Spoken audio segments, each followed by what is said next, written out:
Hello, नमस्कार दोस्तों। स्वागत है आपका मेरे यूट्यूब चैनल मल्ला सर क्लासेस में। और दोस्तों आज हम पढ़ने वाले हैं 29-30 जून 2023 के मुख्य करंट अफेयर, जो आपके आने वाले एग्जामों के लिए बहुत महत्वपूर्ण होंगे। तो शुरू करते हैं। आज का पहला प्रश्न बना है, ग्रीन हाइड्रोजन पर अंतर्राष्ट्रीय सम्मेलन कहाँ आयोजित किया जाएगा। तो ग्रीन हाइड्रोजन पर जो अंतर्राष्ट्रीय सम्मेलन है वो नई दिल्ली में इसका आयोजन किया जाएगा। और ये 5 से लेकर 7 जुलाई 2023 तक इसका आयोजन किया जाएगा। इसका क्या उद्देश्य है? इसका उद्देश्य है ग्रीन हाइड्रोजन पारिस्थितिकी तंत्र की स्थापना की जांच करना। ग्रीन हाइड्रोजन पारिस्थितिकी तंत्र की स्थापना की जांच करना, ये इसका उद्देश्य है। इसका आयोजक कौन है? तो इसका आयोजक है नवीन और नवीकरणीय ऊर्जा मंत्रालय। नवीन और नवीकरणीय ऊर्जा मंत्रालय इस चीज को आयोजन कर रहा है। और वर्तमान में जो इसके मंत्री हैं वो राजकुमार सिंह हैं। तो ग्रीन हाइड्रोजन, अब इसका क्या अर्थ है? इसका अर्थ है वर्तमान में जो भी ऑयल का जो हम यूज करते हैं, पेट्रोल डीजल, और वो खत्म होने की कगार पर है। तो एक स्वच्छ ईंधन के रूप में हाइड्रोजन को देखा जा रहा है, क्योंकि इसकी जो वैल्यू होती है, कैलोरीफिक वैल्यू, वो बहुत ज़्यादा होती है। बहुत कम हाइड्रोजन क्या करता है, हमको बहुत ज़्यादा एनर्जी बनाकर देता है। तो इसलिए प्रोजेक्टों का आयोजन किया जा रहा है। अगले क्वेश्चन की ओर चलते हैं। अगला प्रश्न बना है, हेमिस मठ उत्सव कहाँ मनाया गया। तो हेमिस मठ उत्सव जो है ये लद्दाख में मनाया जाता है। ये यहाँ आपको एक हेमिस अभ्यारण्य भी है। ये भी प्रश्न बनता है कि हेमिस अभ्यारण्य कहाँ है। तो हेमिस अभ्यारण्य जो है लद्दाख में। हेमिस मठ उत्सव लद्दाख मनाया गया है। ये मुख्यतः यहाँ आपको एक बौद्ध मठ है। बौद्ध मठ, यहाँ बौद्ध मठ है, तो इसलिए ये उत्सव यहाँ को मनाया जाता है, हेमिस मठ। अगला प्रश्न देखिए। अगला प्रश्न बना है, ऑपरेशन कन्विक्शन किस राज्य में शुरू हुआ है। ऑपरेशन कन्विक्शन किस राज्य में शुरू हुआ है। तो ये जो आपका उत्तर प्रदेश में ये शुरू हुआ है। अब ये ऑपरेशन कन्विक्शन क्या चीज़ है? ऑपरेशन कन्विक्शन के तहत जैसे समाज में किसी तरह की घटनाएं घटित हो गई, मर्डर हो गया, जैसे बलात्कार हो गया, इस तरीके से बहुत सारी घटनाएं घटित हो रही हैं। और जो अपराधी होता है वो अपराध करके बच जाता है। वो सोचता है कि हमारी जो न्यायालय है वो तो बहुत धीमी गति से चल रहा है, साल 10 साल तक केस लटका रहेगा। परंतु उत्तर प्रदेश सरकार ने ये ऑपरेशन कन्विक्शन शुरू किया है। इसके तहत अगर कोई ऐसा केस आता है तो उसको 20 से लेकर 30 दिनों में, एटलीस्ट 1 महीने के अंदर में उस चीज को सुलझा दिया जाए। तो ये उत्तर प्रदेश की एक नई मुहिम कह सकते हैं आप, ये चलाई गई है। तो यहाँ को पोस्को से भी प्रश्न बनता है। पोस्को का फुल फॉर्म भी पूछा जाता है। इसका फुल फॉर्म है protection of children from sexual offences act. Protection of children from sexual offence act, ये पोस्को का फुल फॉर्म है। ये भी डायरेक्टली क्वेश्चन बनता है कि जो पोस्को अधिनियम है वो किससे संबंधित है। तो ये बच्चों से संबंधित है। अगर बच्चों पर किसी तरीके का अत्याचार हो रहा है तो ये उससे संबंधित है।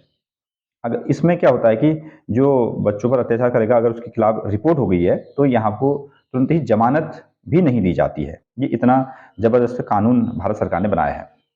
हाँ, इसकी जो शुरुआत हुई थी, इसकी शुरुआत हुई थी वर्ष 2012 से। वर्ष 2012 से इसकी शुरुआत हुई है। छोटे प्रश्नों के लिए, वनडे एग्जामों के लिए तो ऑपरेशन कन्विक्शन किस राज्य में शुरू हुआ यही बनता है। पोस्को अधिनियम कब से लागू हुआ है, ये प्रश्न बन जाता है। इसका फुल फॉर्म भी प्रश्नों में जो आपको वनडे एग्जाम है वो भी बने हुए हैं। अगला प्रश्न देखते हैं। भारत ने विशेष ओलंपिक विश्व खेल में कितने मेडल हासिल किए हैं। तो भारत ने विशेष ओलंपिक विश्व खेल में कितने मेडल हासिल किए हैं। तो भारत ने इसमें 202 मेडल जीते हैं। भारत ने इसमें क्या किए हैं, 202 मेडल इसमें जीते हैं। और ये मैच जो थे वो 17 जून से लेकर 25 जून तक आयोजन किए गए थे। और इनका जो आयोजन स्थान था वो कहा था, बर्लिन जर्मनी में था।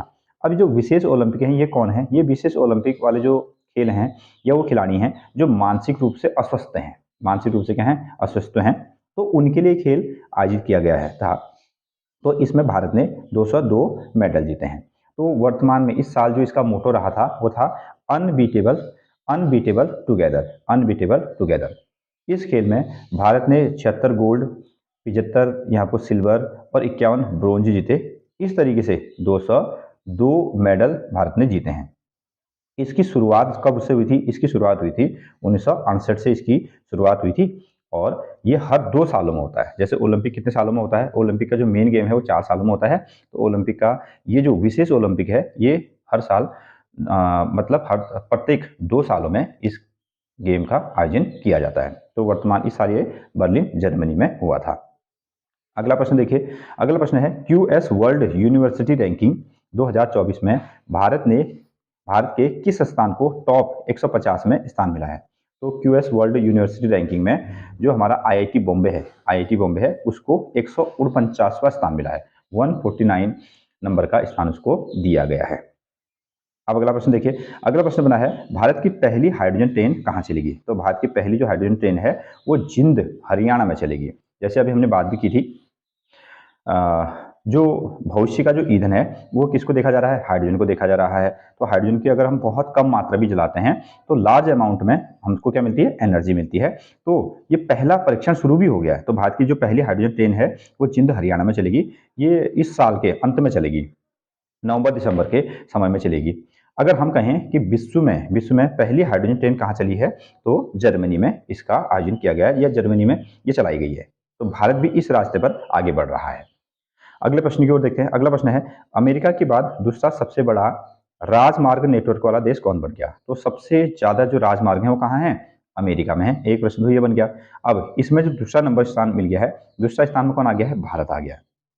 तो भारत ने ये हासिल कर लिया है, दूसरा सबसे बड़ा राजमार्ग नेटवर्क वाला देश बन गया है।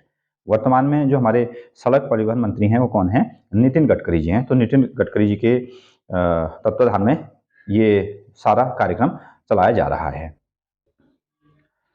अगला प्रश्न देखिए, अगला प्रश्न बना है दिव्य कला मेला कहाँ आयोजित किया जाएगा। तो दिव्य कला मेला दिव्यांगजनों के लिए स्पेशली है। तो दिव्य कला मेला का आयोजन कहाँ किया जाएगा, जयपुर राजस्थान में इसका आयोजन किया जाएगा। अगला प्रश्न, द योग सूत्र, एक नई बुक आ गई है, द योग सूत्र फॉर चिल्ड्रन नामक पुस्तक के लेखक कौन है। द योग सूत्र फॉर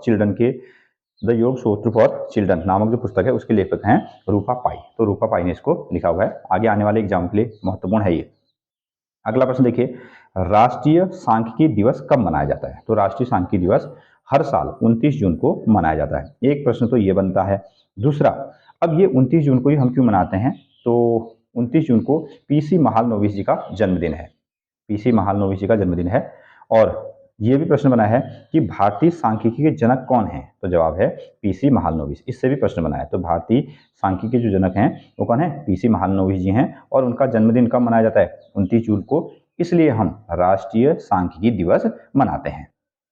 अगला प्रश्न देखिए, अगला प्रश्न बना है केंद्रीय कैबिनेट ने पीएम प्रणाम योजना को मंजूरी दी है, यह किस क्षेत्र से संबंधित है। तो केंद्रीय कैबिनेट ने जो ना पीएम प्रणाम योजना को मंजूरी दे दी है, ये किस क्षेत्र से संबंधित है। ये नया प्रश्न है, बहुत महत्वपूर्ण प्रश्न है। तो ये है आपका रासायनिक उर्वरक से, तो केमिकल फर्टिलाइजर से संबंधित है, केमिकल फर्टिलाइजर से संबंधित है। तो पहले इसका फुल फॉर्म देखिए, जो पीएम प्रणाम योजना है ना, तो इसका फुल फॉर्म क्या है, PM promotion of alternative nutrition for agricultural management. PM promotion of alternative nutrition for agricultural management. अब इसको क्यों लॉन्च किया गया है या क्यों मंजूरी दी ना, तो वर्तमान में हम ये देखते हैं कि देश में जो बहुत सारे रासायनिक उर्वरकों का यूज हो रहा है उससे खाद्यान्न तो बढ़ रहे हैं, लेकिन उसमें क्या हो रहा है ना, स्वास्थ्य में हमारा बुरा प्रभाव पड़ रहा है। तो सरकार ये चाहती है कि पहले वो जो रासायनिक उर्वरक थे वो अनुदान में दे दिया करती थी, अनुदान में देती थी, तो किसान उसको भरपूर मात्रा में खरीदते थे, भरपूर मात्रा में खेतों में यूज कर लेते थे। तो अब अगर वो उसको अनुदान में नहीं देंगे, आधे पैसे में नहीं देंगे, तो किसान उसको उतना ज़्यादा नहीं खरीदेगी। वो क्या करेगी, वो गोबर जैसी खादों का उसमें यूज करेगी। इसलिए सरकार चाहती कि इसको किसान कम से कम यूज करे, जिससे स्वास्थ्य बना रहे और जो पर्यावरण प्रदूषण है उस चीज में कमी आए, इसलिए इसको मंजूर किया गया है। अगला प्रश्न देखिए, अगला प्रश्न बना है जू हालुयांग को यूएनडीपी का उप प्रमुख नियुक्त किया गया है, उनका संबंध किस देश से है। तो ये जो जू हालुयांग हैं उनको यूएनडीपी का उप प्रमुख नियुक्त कर दिया गया है, उनका संबंध है चीन से। तो ये चीन से संबंधित हैं। तो यहाँ पर को ये भी प्रश्न पूछे जाते हैं कि यूएनडीपी का फुल फॉर्म क्या है। यूएनडीपी का फुल फॉर्म होता है United Nations Development Programme. United Nations Development Programme. इसका गठन कब हुआ है, इसका गठन 22 नवंबर 1965 को इसका गठन किया गया है। यह संयुक्त राष्ट्र की एक एजेंसी है। तो यूएनओ की क्या है, एक एजेंसी है। इसका मुख्यालय कहाँ है, न्यूयॉर्क में। तो इससे हमेशा ही बहुत ही महत्वपूर्ण प्रश्न बनते हैं, मुख्यालय कहाँ है, न्यूयॉर्क में। अगला प्रश्न देखिए, महिला कबड्डी लीग 2023 का खिताब किसने जीता। तो जिस तरीके से पुरुष कबड्डी लीग आपने सुना है पुरुष कबड्डी लीग। उसी तरीके से महिला कबड्डी लीग 2023 का आयोजन किया गया। तो इसमें जो विजेता टीम रही है उमा कोलकाता, ये टीम का नाम है उमा कोलकाता। इसका आयोजन पहली बार किया गया था। इसका आयोजन जो है पहली बार किया गया है। और इस बार इसका आयोजन कहाँ किया गया था? शबाब Al Ahli sports club, Shabab Al Ahli sports club Dubai में किया गया है और पहली बार आयोजन हुआ है। और पहली बार में कौन जीते हैं? उमा कोलकाता की टीम इसमें जीती है। अगला प्रश्न की ओर चलते हैं। अगला प्रश्न है, गुजरात सरकार ने सेमीकंडक्टर असेंबली और परीक्षण सुविधा के लिए किसके साथ समझौता किया है? तो गुजरात सरकार ने सेमीकंडक्टर असेंबली और परीक्षण की सुविधा के लिए समझौता किया है। तो एक कंपनी है माइक्रोन टेक्नोलॉजी, माइक्रोन टेक्नोलॉजी। तो ये प्रश्न तो बिल्कुल नया है और बहुत ही महत्वपूर्ण है, क्योंकि अब ये हमारी टेक्नोलॉजी से संबंधित है। तो आज मोबाइल चला रहे हैं, जो हम मोबाइल का यूज़ कर रहे हैं, जितने भी हमारे पास गैजेट्स हैं या वर्तमान में जितने भी हम गैजेट्स का यूज़ कर रहे हैं, उन सभी में जो चिप लगी हैं वो किसकी बनती हैं? सेमीकंडक्टर की बनती हैं। सेमीकंडक्टर में सिलिकॉन का यूज़ होता है, जर्मेनियम का यूज़ होता है। तो ये सेमीकंडक्टर हैं। सेमीकंडक्टर इसलिए कहा जाता है इनको, क्योंकि इनकी जो चालकता है ना, ये चालक भी बन जाते हैं, ये अचालक भी बन जाते हैं। अगर हम इनको गर्म करेंगे तो ये चालक बन जाएंगे, ठंडा करेंगे तो अचालक बन जाएंगे। तो ये दोनों प्रॉपर्टी रखते हैं। तो अब ये वर्तमान में इसी चीज़ का युग है। तो गुजरात सरकार ने असेंबली मतलब कि कहाँ इनको जोड़ा जाएगा और परीक्षण कहाँ किया जाएगा, तो उसने माइक्रोन टेक्नोलॉजी के साथ में क्या किया? समझौता किया है। इसलिए बहुत ही महत्वपूर्ण प्रश्न है। अगर ये नहीं होंगे, वर्तमान में अगर सेमीकंडक्टर ही नहीं मिलेगा, तो हमारे जो भी चिप वगैरह हैं या टेक्नोलॉजी है वो कैसी हो जाएगी? अधूरी हो जाएगी। अगला प्रश्न देखिए, ऊर्जा संक्रमण सूचकांक में भारत की रैंक क्या है? ऊर्जा संक्रमण सूचकांक में भारत की रैंक क्या है? तो ये है आपकी 67वीं, यानी कि 67वीं रैंक है भारत की। इसका क्या मतलब है? अब जैसे पेट्रोल है, डीजल है, दूसरे जो हम ऊर्जाओं का यूज़ करते हैं, ये तो खत्म होने के कगार पर है। तो भारत ने क्या किया ना, बहुत कम समय में, बहुत ही कम समय में हम कहाँ की ओर बढ़ गए? सोलर एनर्जी की ओर बढ़ रहे हैं, हम विंड एनर्जी की ओर बढ़ रहे हैं। सोलर एनर्जी की ओर बढ़ रहे हैं, विंड एनर्जी की ओर बढ़ रहे हैं। तो इसका यूज पूरे विश्व में भारत बहुत तेजी से कर रहा है। तो वो 67वां स्थान इसको इस बार मिला है। ऊर्जा संक्रमण, ऊर्जा के बदलाव में भारत का स्थान है 67वां। तो पहले स्थान पर कौन है? स्वीडन, डेनमार्क, फिनलैंड, ये पहले, दूसरे और तीसरे स्थान पर हैं। अब ये तो बहुत छोटे देश है ना, ये तो बहुत छोटे देश हैं, हमारे एक राज्य के बराबर भी नहीं है। अब इन्होंने फर्स्ट तो आना ही है। तो अगर भारत की बात करेंगे तो 67वीं रैंक इसकी आई है। अगला प्रश्न देखिए।